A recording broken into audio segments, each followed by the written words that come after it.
Hello students, this is Mr. Soda. We're going to talk about section 10, topic 4, scatter plots and function models. First, let's talk about the height and IQ scores. Here's the height, IQ scores. Height is in inches, IQ scores is just a series of numbers. First, let's talk about a scatter plot. Okay, and a scatter plot is what we're going to talk about. The scatter plot is a graphical representation, okay, of the relationship, okay, between two quantitative variables. Okay, so let's go on to the next page and let's look at this. Okay, first let's talk about performance of a person's height and IQ scores. Notice there's the plotted points from the previous page.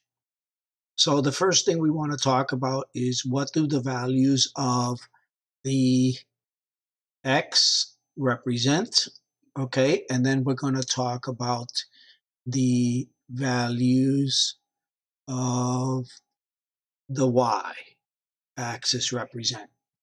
So first, let's talk about this one, the first one. So what do the values of the X represent, okay? And we're just going to type it over here.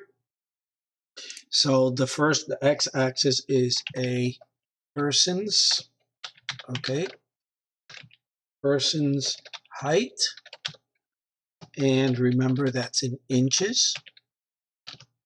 Okay, so we're going to take that and we are going to put that over here. Okay, and then we're going to talk about what do the values of the y-axis represent, and it is the person's IQ score. Okay, and we're going to take that and we're going to put that right over here.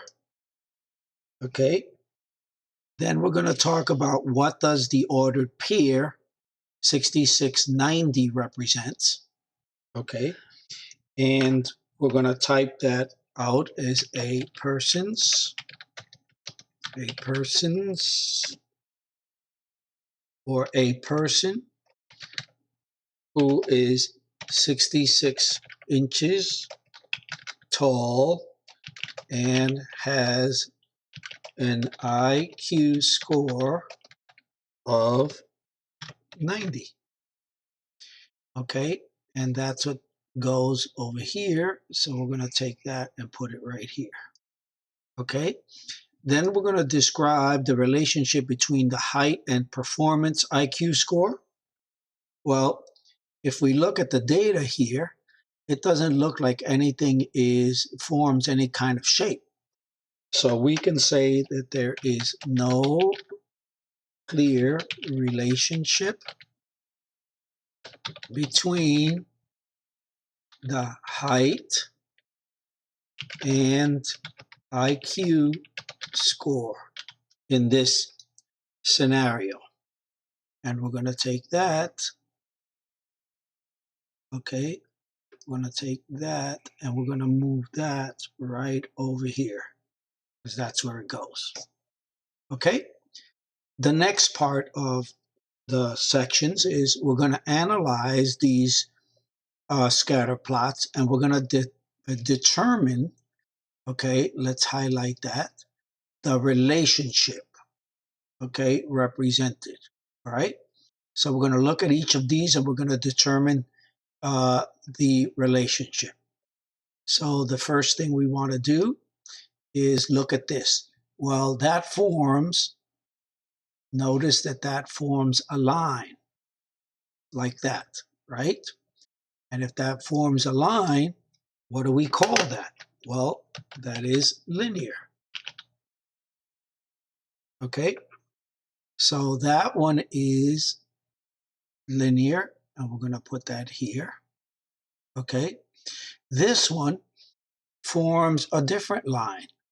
That line looks like it's a curve. It looks like this, right? And to me, that look like it is exponential. Okay, so we're going to put that over here. Okay, and before we go any further, let's identify what each of these are. Okay, well, let's do some highlights. Okay, linear. Okay, and then we're going to do quadratic. And we are going to talk about exponential. Now, what does those shapes look like? Okay, well, a line is a straight line like that.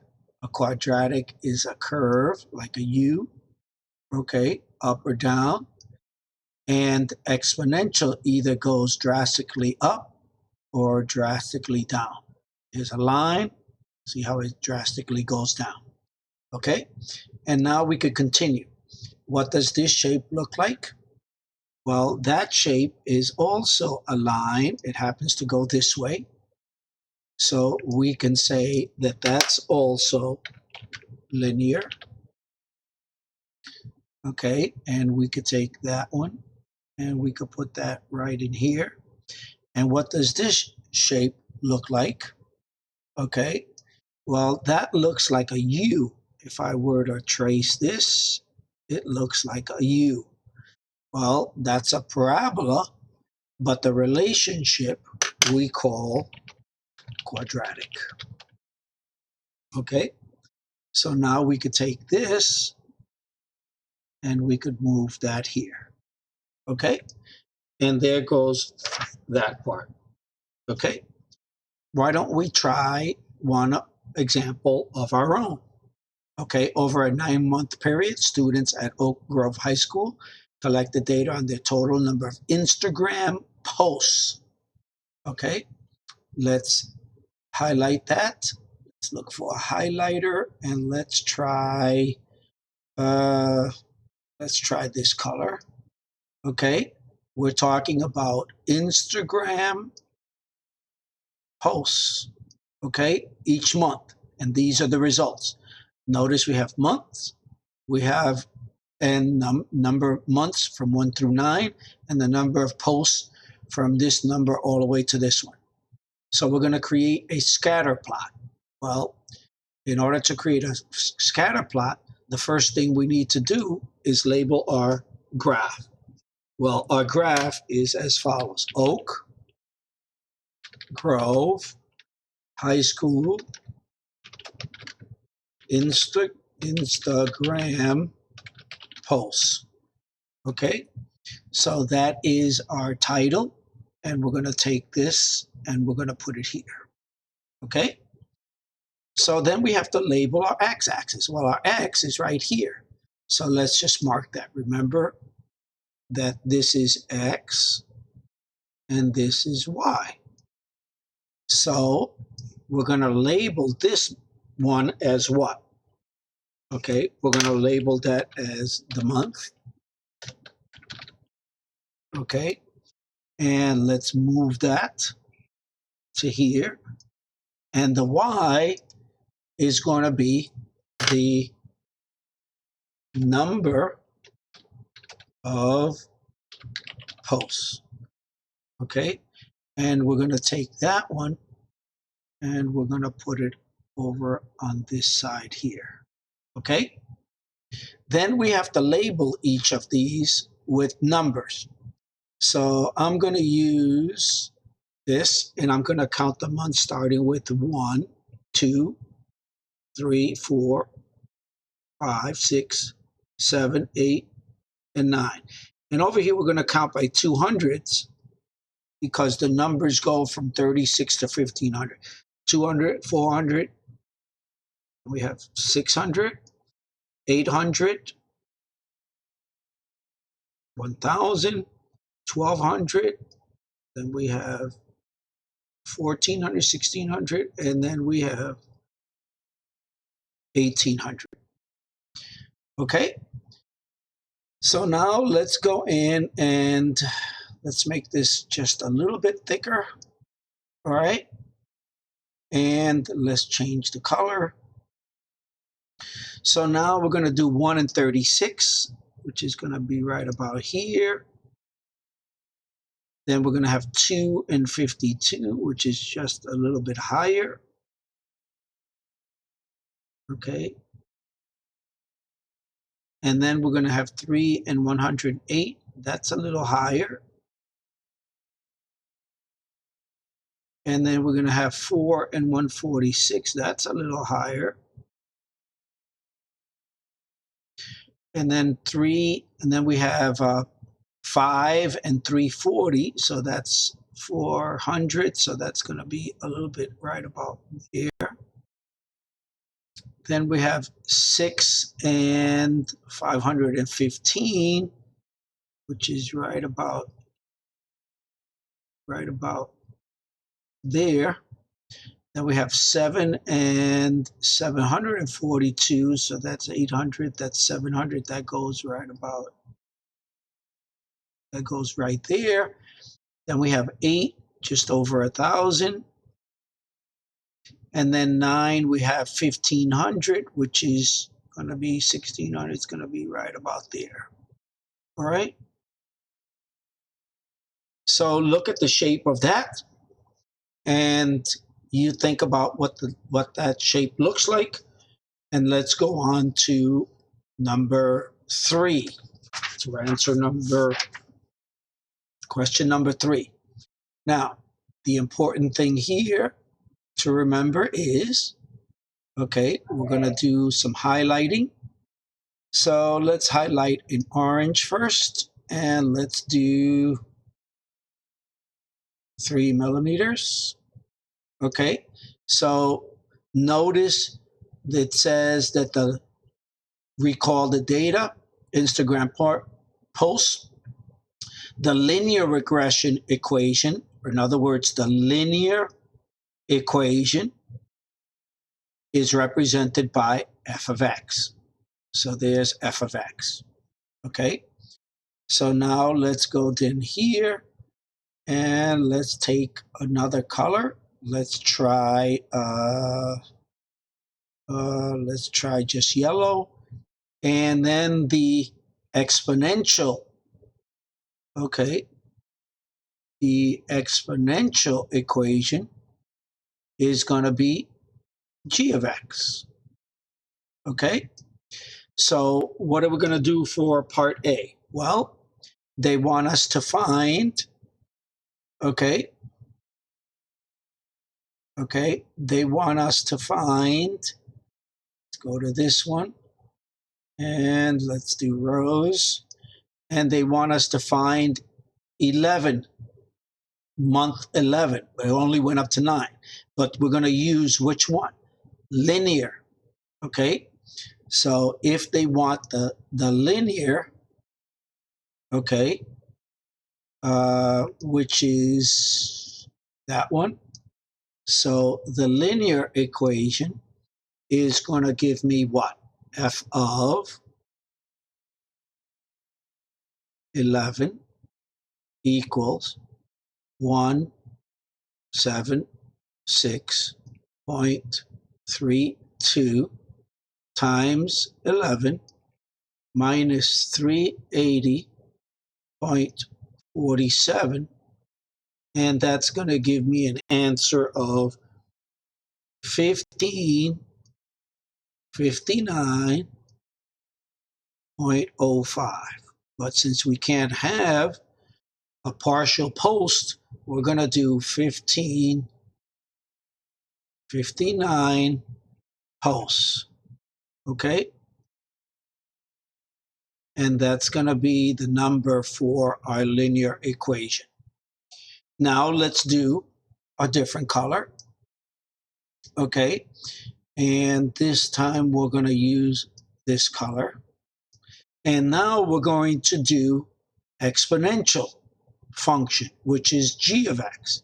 So I'm going to do g of 11 is equal to 23.30 times 1.62 to the 11, which gives me a final answer of 4699.17, but we can't have partial pulse, so we're going to do 4699 pulse for the exponential function. So which one of the two, linear or exponential, is the best model? Well, if you look at the graph, okay, the graph was exponential, but if we went linear, it only went up a little bit. But it looked like, according to the graph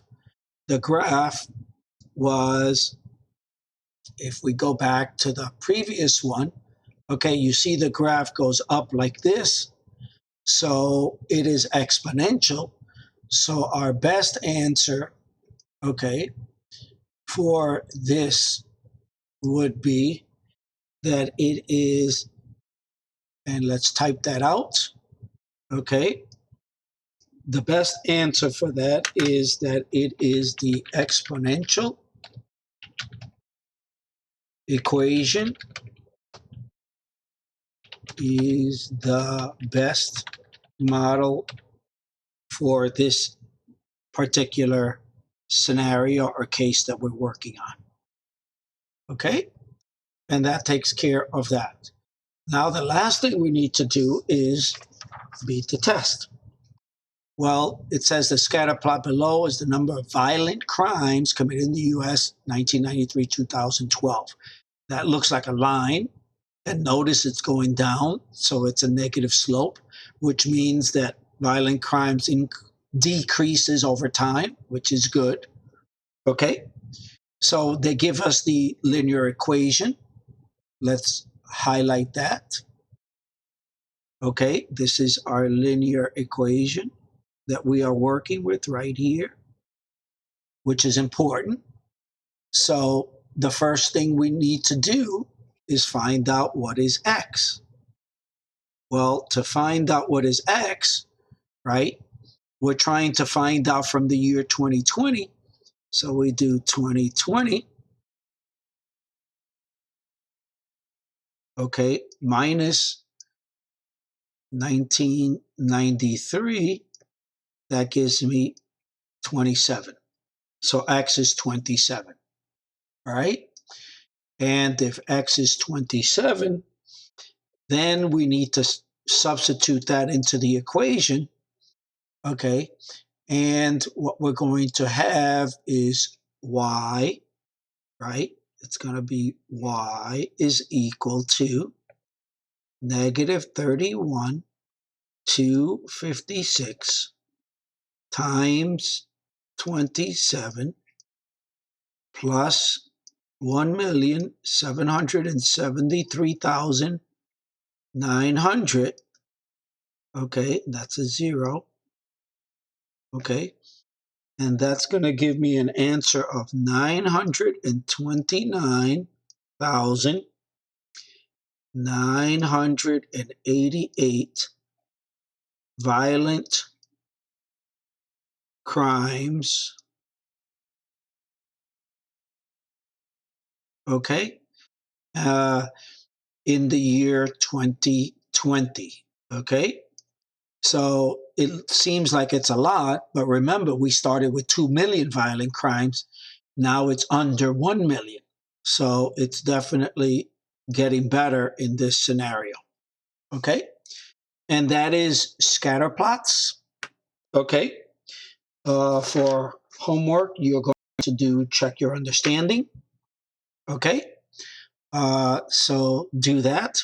Continue working hard. You're doing well. And